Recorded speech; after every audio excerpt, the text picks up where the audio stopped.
आसन्तु जानिबा निर्जला एकादशी विषय रे। निर्जला एकादशी एही वर्ष 2025 ज्येष्ठ मास शुक्ल पक्ष 6 तारिख शुक्रवार दिन पड़ुछि। हिंदू धर्म रे एकादशी व्रत भगवान विष्णु को समर्पित होइथाए।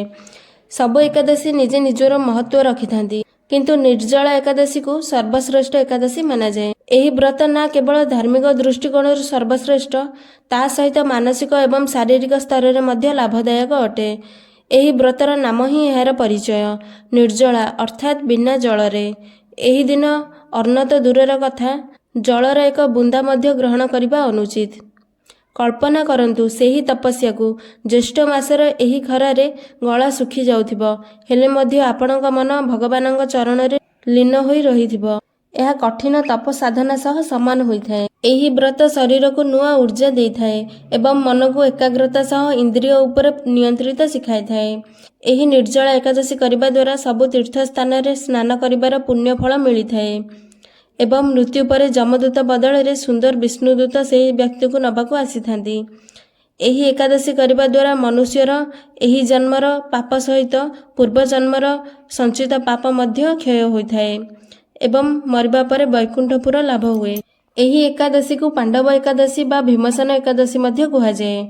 आसंतु जानिबा एही एकादशी को पांडव एकादशी बा भीमसेन एकादशी काहेकि कह। थरे पांडवंक सबुठारु शक्तिशाली भीमसेन व्यासदेवंक पाखकु आसी कहिले, हे पितामह, राजा युधिष्ठिर, माता कुंती, द्रौपदी, अर्जुन, नकुल एवं सहदेव सेमाने एकादशी रे केबे मध्य भोजन करंती नहीं एवं मते मध्य एकादशी दिन भोजन करिबा पई मना करंती, किंतु मु सेमाने को एहा कहे जे मते भोकरे रहिबा सह्य करी हुए ना। भीमसेनक कथा सुनी व्यासदेव कहिले, जदि तुमे स्वर्ग प्राप्ति को भल एवं नरक को मंद भाबु थाओ, तेबे एही दुईटी पक्षर एकादशी दिन भोजन कर नाही। यह शुणी भीमसेन कहिले, थरे मात्र भोजन करी मु व्रत करि परिबि नाही, ताहेले उपवास केमिति करिबि? मो पेटरे वृक्ष नामक अश्व सबुबेले प्रज्वलित होई रहिथाए। मु जेबे बहुत अधिक खाद्य खाए तेबे से शांत हुए। तेणु मु पूरा वर्षरे केवल गोटिए ही उपवास करि परिबि, जहा द्वारा स्वर्गर प्राप्ति सुलभ होई परिबो तथा जहा को करबा द्वारा मु कल्याणर भागी होई परिबि। एमिति किछि व्रत निश्चय करी कुहंतु, मु ताहार यथाचित पालन करिबि। व्यासदेव कहिले, भीम, ज्येष्ठ मासरे सूर्य वृष किंबा मिथुन राशि रे रहिथिबा समय रे शुक्ल पक्षरे जे एकादशी पड़िबो, ताहार यत्न पूर्वक निर्जल व्रत कर। केवल ओठ न सुकिबा पई जलर अल्प अल्प करी पाटी ओदा करि परिबो। एकादशी सूर्योदय ठु नहीं द्वादशी सूर्योदय पर्यंत मनुष्य जल त्याग करने द्वारा एही व्रत पूरा होइथाए।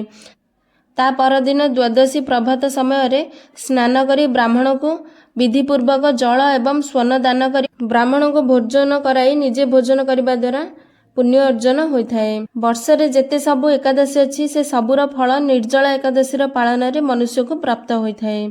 जदि मनुष्य मेरु पर्वत समान पाप करिथाए, तेबे मध्य एही एकादशी व्रतर पालन रे से सबु पाप भस्म होई जाइथाए। एही उपवास करी मनुष्य वैष्णव पद प्राप्त करिथाए। जो मनीष एकादशी दिन अन्न भोजन करिथाए, से पापर भोजन करिथाए, से चंडाल सहित समान होइथाए एवं मरिबा परे दुर्गति प्राप्त होइथाए। जी ज्येष्ठ मासर शुक्ल पक्ष एकादशी को उपवास करी दान करिथाए, से परम पद को प्राप्त करिथाए। जो माने एकादशी को उपवास करिथांती, से माने ब्रह्महत्या, मद्यपी तथा गुरुद्रोही हेले मध्य सबु पातकरु मुक्त होइथांती। एहा परे भीमसेन कहिले, मात्र एही गोटिए व्रतरे एते फल? जदि एही गोटिए व्रतरे एते फल मोर सबु पाप को धोई स्वर्ग प्राप्त कराए, तेबे मु एही व्रत अवश्य करिबि।